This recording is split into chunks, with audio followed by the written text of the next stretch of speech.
1 minute इथे राहून यार, काय फालतूगिरी आहे ही. राधिकाचं काय करू यार मी, ती इतकी छळते मला कंटाळा आलाय शी.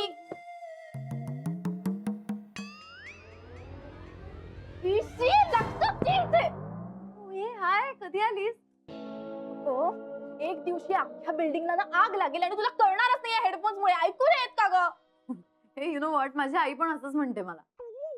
अगं ओके ओके ओके सॉरी, मला सांग काय झालंय? ती राधिका, तर तिने काय केलं परत?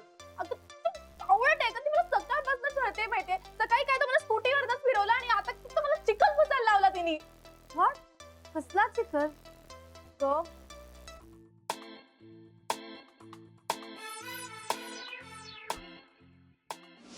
हो बरोबर. हे ते पडका.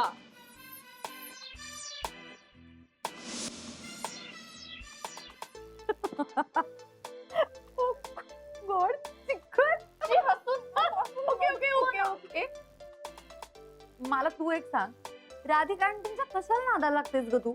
मी नाही लागत, ती माझ्या रस्त्यात येते एकसारखी. आणि तिची ती स्कूटर आल्यापासून ना मी म्हणजे स्कूटरची वाट लावणार आहे काहीतरी आता.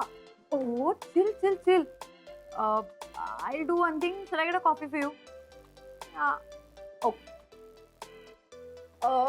सनाया, माझं ना सँडलला जरा खराब झालेत, तर तू प्लीज थोडं बघ. अगं ही शिफ्ट जा यार, गप ना. कंटाळा आलाय राधिकाचा. यांचा एक नंबर भित्रा आहे. यावेळेस डॅडीने काही केलं नाही ना, तर मीच करेत काहीतरी या राधिकाचं.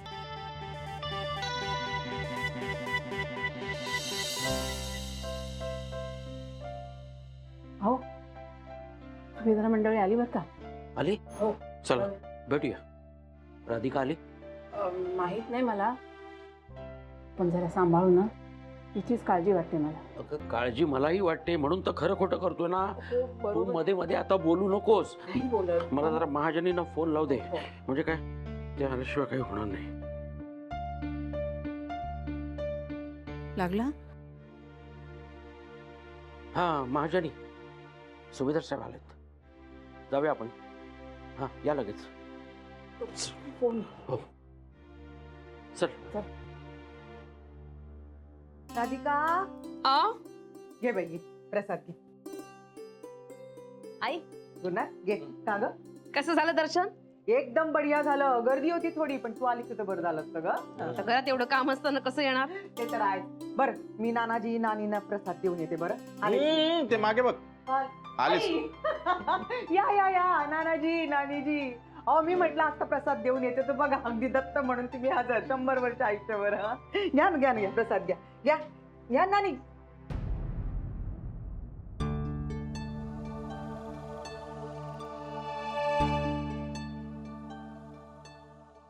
काय आलं? गप्प गप्प काऊन?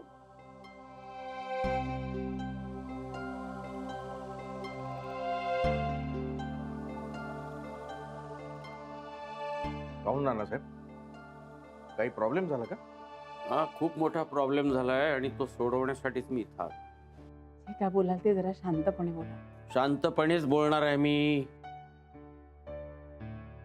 पण जोपर्यंत इथं सगळं शांत आहे तोपर्यंत.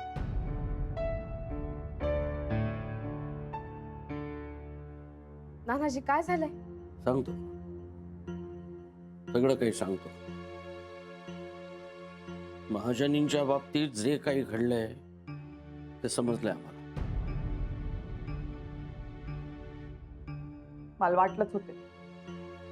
महाजनी मी आल्या आल्या बातम्या पसरवल्या वाटते. अगं जरा शांत राहा. नानासाहेब काय आहे, महाजनींचा ना थोडा प्रॉब्लेम झाला. मग त्यांचं कोणी ऐकत नाही ना, म्हणून सारखी खोटी नाटी कारणं घेऊन सांगत येतात. नाही तर का, आता गेल्या वेळेला झाली बा चूक मालेकाच्या हातून, पण म्हणून का सारखं सारखं त्याची पापा करायची का? आता गुरु सुधरत चाललाय, सुधारलाय तो. आता त्या बाबतीत एकही वाईट शब्द ऐकून घेणार नाही बरं मी. नानाजी नानीजी, परिस्थिती बदलत आहे नानाजी. गुरु बदललाय.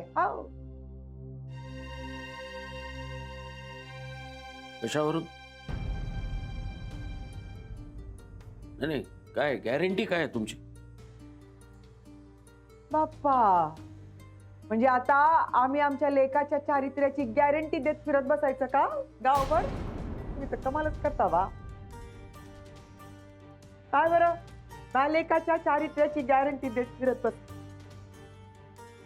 सरिता जरा थांब. नानासाहेब, काय झालं ते तुम्ही स्पष्टपणे सांगितलं ना, तर आम्हा सर्वांना कळेल. हो सांगतो ना, सगळं सांगतो. आधी मला असं वाटत होतं गुरुनाथ बदललाय, आणि मी सुद्धा सांगोवांगे ऐकलेल्या गोष्टीवर विश्वास ठेवणाऱ्यातलं नाही. महाजनी जेव्हा माझ्याजवळ आले, त्यांनी ज्या वेळेला मला प्रूफ दाखवला, तेव्हा मात्र मला या गोष्टीवर विश्वास ठेवावाच लागला. काही बदललेलं नाही, न परिस्थिती न तुमचा मुलगा.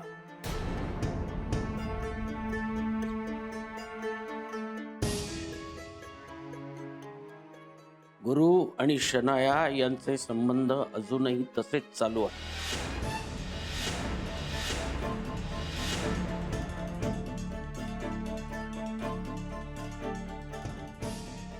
नानाजी, काय काय काय बोलताय काय तुम्ही? अगदी खरं तेच बोलतोय मी.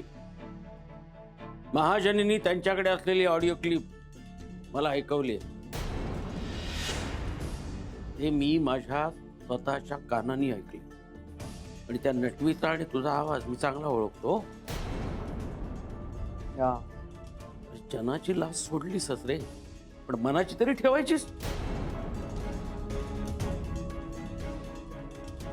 या पोरीनं तुला जीव लावला, तुझ्यावर विश्वास ठेवला, तिचाच विश्वासघात केलास तू. नानाजी, बास झाला. उगाच वाटेल ते आरोप तुम्ही माझ्यावर करू नका. मला अजिबात आवडणार नाहीये. गुरु, बाबा बेसलेस बोलतायत हे सगळं. त्यांच्याकडे मुळात नाहीच आहे अशी काही क्लिप वगैरे. नाही नाही, बरोबर आहे, तुला हे वाटणारच रे, कारण ज्या वेळेला त्यांनी रेकॉर्डिंग ऐकवलं त्यावेळेला हुशारीने तू त्यांचा मोबाईल तोडून टाकलास. म्हणजे काय, कुणालाच काही कळणार नाही, नाही का? नानासाहेब काय बोलून राहिले तुम्ही? हो साहेब, तुमचा हा मुलगा आहे ना, एक नंबरचा बनेल माणूस आहे, बदमाश.